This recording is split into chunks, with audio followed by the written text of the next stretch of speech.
Hej YouTube, og i dag vil jeg gerne lave endnu et Lego Star Wars Wave. Og i dag er det et af de nye sets endelig. Som sagt er de kommet på tirsdag, så ja, lad os se på den. Vi starter med figurerne. Jeg starter med min yndlingsfigur i det her set. Det er den røde ARC Trooper. Så sådan her ud. Han har bare et normalt klonhoved indenunder, men en rød antenne, en stofkame endelig, som jeg ikke behøver at tage Clone Army Customs, og så er han de her røde skuldreting.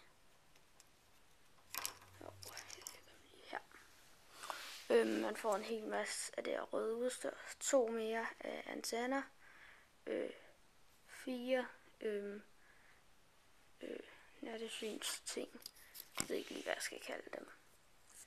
Så ja. Nu den næste figur. Det er den røde ARC Trooper. Den første farvede ARC Trooper. Se, hans hjelm har nogle små nye detaljer. Han har røde arme. Og han har en riffel. Det var den figur. Og så får man, kan lige kun vise den ene. Så det ser sådan her ud. Altså dem får du 2 af.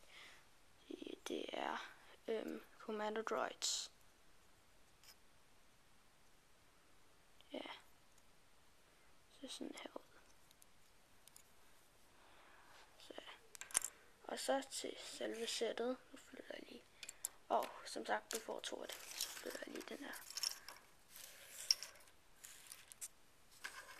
Det er den her kanon. Du kan stille en figur, stå og styre her. Jeg kan lige tage hans våben af. Så kan han sidde og styre. Sådan her. Så, og så kan man dreje kanonen op og ned.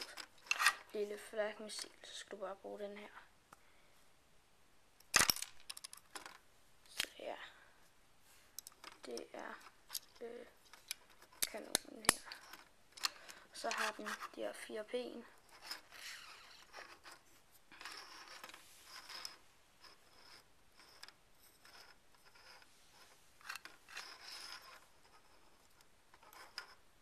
Den står på sådan en gennemsigtig en, så den står lidt bedre.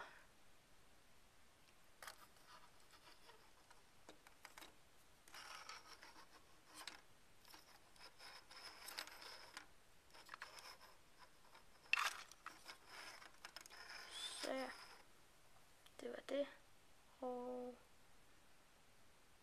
så må I gerne skrive, hvad I synes om sættet. Og I må gerne abonnere. Farvel.